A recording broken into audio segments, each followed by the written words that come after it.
வணக்கம். இது பரபரப்பு மீடியாவின் இரவு 8 மணி IST நேர செய்தி தொகுப்பு. எமது செய்தி தொகுப்புகள் தினமும் காலை 6 மணி, பிற்பகல் 2 மணி, இரவு 8 மணி IST நேரத்தில் பதிவேற்றம் செய்யப்படும். இரவு செய்தி தொகுப்பில் முதலில் தலைப்புச் செய்திகள். காபூல் சர்வதேச விமான நிலையத்தில் நிலைமை எப்படி உள்ளது? விமான நிலையத்தில் இருந்த ஆயிரக்கணக்கான மக்கள் அங்கே. ஜெர்மனிக்கு உதவிய ஆப்கான் பிரஜைகளை ஏற்றிக்கொண்டு செல்ல அனுப்பப்பட்ட ஜெர்மன் விமானப்படையின் விமானத்திற்கு என்ன நடந்தது? ஆப்கான் விவகாரம் தொடர்பாக பேச்சுவார்த்தை நடத்திய ரஷ்யாவும் சீனாவும் தலிபான்களால் இவர்களுக்கு என்ன சிக்கல்? ஆப்கானில் தலிபான் கட்டுப்பாட்டில் உள்ள காபூலில் பெண் ஊடகவியலாளர்கள் பொது இடங்களில் பணிபுரிய தடையுள்ளதா? பணிபுரிந்தால் என்ன ஆகும்? இனி எமது இரவு செய்தி தொகுப்பின் விரிவான செய்திகளை பார்க்கலாம். காபூல் சர்வதேச விமான நிலையத்தில் விமானங்களில் ஏறுவதற்காக மக்கள் முண்டியடித்து ஓடியதும், அமெரிக்க விமானப்படையின் விமானம் நகர்ந்து கொண்டிருந்த போதே அதில் ஏற முயற்சி செய்ததும் நேற்று நடந்து முடிந்த பின் இப்போது காபூல் சர்வதேச விமான நிலையத்தில் என்ன நடக்கிறது? முதலில் அங்கு யார் எவற்றை கட்டுப்படுத்துகின்றார்கள் என்பதை பார்க்கலாம். விமான நிலையத்தின் இராணுவ பகுதி முழுக்க அமெரிக்க இராணுவத்தின் கட்டுப்பாட்டில் உள்ளது. இதற்குள் யாரும் உள்ளே வர முடியாதபடி இன்று முள்வேலி அடைக்கப்பட்டுள்ளது. அங்கு அமெரிக்க இராணுவம் கையில் துப்பாக்கிகளுடன் பாதுகாப்பு பணிகளில் ஈடுபடுகிறார்கள். அமெரிக்க கட்டுப்பாட்டில் உள்ள விமான நிலையத்திற்கு செல்லும் அனைத்து பாதைகளும் தலிபான் இயக்கத்தின் கட்டுப்பாட்டில் உள்ளது.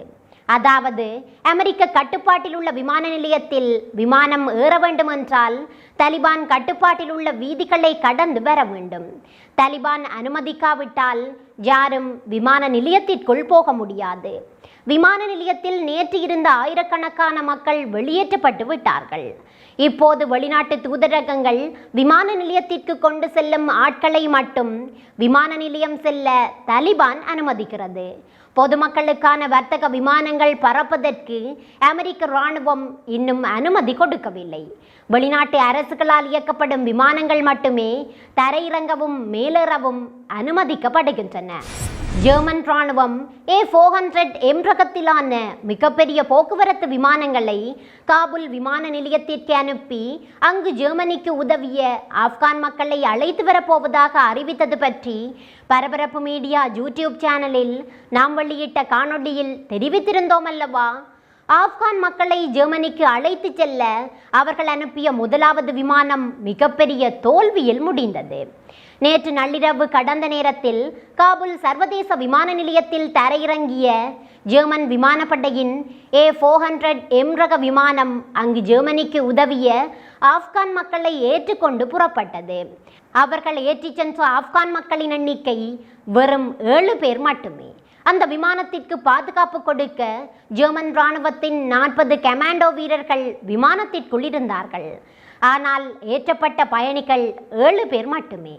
இதற்கு கூறப்பட்டுள்ள காரணம், நள்ளிரவு கடந்த நேரத்தில் விமானம் அங்கு தரையிறங்கியதால் ஏற்றிச் செல்வதற்கு விமான நிலையத்தில் யாருமே கிடையாது என்பதுதான். இங்கு என்ன நடந்தது என்றால், ஜெர்மனி விமானத்தில் ஏறுவதற்காக நூற்றுக்கணக்கானோர் நேற்றிரவு விமான நிலையத்திற்கு சென்றிருந்தார்கள். ஆனால் ஆயிரக்கணக்கில் பொதுமக்கள் அங்கு சூழ்ந்துவிடவே பொதுமக்கள் அங்கு விரட்டியடிக்கப்பட்டார்கள். அவர்களுடன் சேர்ந்து ஜெர்மன் விமானத்தில் ஏற வந்த நூற்றுக்கணக்கான மக்களும் விமான நிலையத்திலிருந்து விரட்டியடிக்கப்பட்டார்கள். விமான நிலையத்தில் யாரும் இல்லாத நேரத்தில் போயிறங்கிய விமானம் 7 பயணிகளுடன் திரும்பி சென்ற பின்னணி இதுதான். இன்று செவ்வாய்க்கிழமை ஆகஸ்ட் 17ஆம் தேதி பிரிட்டிஷ் வெளியுறவு செயலாளர் டொமினிக் ராப் தெரிவித்த தகவலின்படி பிரிட்டன் மேலதிக 600 துருப்புக்களை காபூல் விமான நிலையத்திற்கு அனுப்புகிறது. அவர்களை ஏற்றிச் செல்லும் விமானங்கள் திரும்பி வரும்போது பிரிட்டிஷ் தூதரகத்தில் பணிபுரிந்த பிரிட்டிஷ் மற்றும் ஆப்கான் பிரஜைகளை அழைத்து வருவார்கள் என தெரிவிக்கப்பட்டுள்ளது. அமெரிக்க ஜனாதிபதி ஜோ பைடன் ஆப்கானில் அமெரிக்காவுக்கு உதவியவர்களை திருப்பி அழைப்பதில் ஏன் தாமதம் ஏற்பட்டது என்ற கேள்விக்கு பதில் கூறியுள்ளார். அவரது கூற்றின்படி அமெரிக்காவுக்கு உதவிய ஆப்கான் மக்கள் அனைவரும் உடனடியாக வெளியேற்றப்படுவார்கள். அவர்கள் சிறிது காலம் ஆப்கானிஸ்தானில் தங்கி நிலைமை எப்படி மாறுகின்றது என்பதை பார்த்துவிட்டு புறப்படும் முடிவில் இருந்தார்கள். அதனால் தான் அவர்களை அமெரிக்காவுக்கு அழைத்து வரும் திட்டம் தாமதமாகியது என்று தெரிவித்தார் அமெரிக்க ஜனாதிபதி. ஆனால் ஆப்கான் ஊடகங்களில் வெளியாகும் தகவல்களின்படி அமெரிக்காவுக்கு உதவிய ஆப்கான் பிரஜைகளை வெளியேற்றும் ஏற்பாடுகளை அமெரிக்கா மிக தாமதமாகவே செய்தது என கூறப்பட்டுள்ளது. ரஷ்ய வெளியுறவு அமைச்சர் செர்கி லவ்ரோவ் ஆப்கானிஸ்தான் தொடர்பாக சீன வெளியுறவு அமைச்சர் வாங்கியுடன் இன்று செவ்வாய்க்கிழமை பேச்சுவார்த்தை நடத்தினார். அந்த பேச்சுவார்த்தை பற்றி ரஷ்ய வெளியுறவு அமைச்சர் தகவல் தெரிவித்த போது, நானும் சீன வெளியுறவு அமைச்சரும் ஆப்கானிஸ்தான் தொடர்பாக எம்மிடமுள்ள தகவல்களை பரிமாறிக்கொண்டோம். அங்கு ஏற்பட்டுள்ள சூழ்நிலை எமது இரு நாடுகளுக்கும் பாதிப்பை ஏற்படுத்தும் என்பதால் ரஷ்யாவும் சீனாவும் இணைந்தே ஆப்கானிஸ்தானில் இருந்து ஏற்படக்கூடிய அச்சுறுத்தலை எதிர்கொள்வது என்று முடிவு செய்துள்ளோம் என்று தெரிவித்துள்ளார். ஆப்கானிஸ்தானில் தலிபான் ஆட்சி அமைப்பது சீனாவுக்கும் ரஷ்யாவுக்கும் தான் பெரிய பாதிப்பை ஏற்படுத்த போகின்றது என்பதை சீன மற்றும் ரஷ்ய வெளியுறவு அமைச்சர்களின் இந்த சந்திப்பு பற்றி ரஷ்ய வெளியுறவு அமைச்சர் கூறிய கூற்றே ஒரு உதாரணம். காபூல் நகரத்தை கைப்பற்றிய தலிபான் இயக்கம் நாடு முழுவதிலும் பாதுகாப்பு படைகளில் பணிபுரிந்தவர்கள், ஆப்கான் அரசில் பணிபுரிந்தவர்கள் அனைவருக்கும் பொது மன்னிப்பு வழங்குவதாக அறிவித்துள்ளது. அத்துடன் அரசு பணிகளில் தொடர்ந்தும் பெண்கள் பணிபுரியலாம். பெண்கள் கல்விக்கு எந்த தடையும் கிடையாது. அனைத்து பணிகளிலும் பெண்கள் பணிபுரிய அனுமதிக்கப்படுவார்கள். கலாச்சார முறையில் ஆடை அணிய வேண்டியது அவசியம் என அறிவித்துள்ளார்கள். கடந்த தடவை தலிபான் இயக்கம் ஆப்கானிஸ்தானில் ஆட்சி செய்த போது பெண்கள் கல்வி மற்றும் பெண்கள் பொது இடங்களில் பணிபுரிவது தடை செய்யப்பட்டிருந்தது. இப்போது அந்த நடைமுறை மாறிவிட்டது என தலிபான் இயக்கம் அறிவித்துள்ளது. விமான நிலையம் தவிர்ந்த காபூல் நகரம் முழுவதும் தலிபான்களின் கட்டுப்பாட்டில் உள்ள நிலையில் இன்று ஆப்கானிஸ்தானின் டோலோ நியூஸ் செய்தி நிறுவனத்தின் பெண் செய்தியாளர் காபூல் நகர வீதிகளில் நின்றபடி அங்குள்ள நிலைமைகளை கூறுவது நேரடியாக ஒளிபரப்பப்பட்டது. அந்த காட்சிகளை தான் இப்போது நீங்கள் திரையில் பார்க்கிறீர்கள்.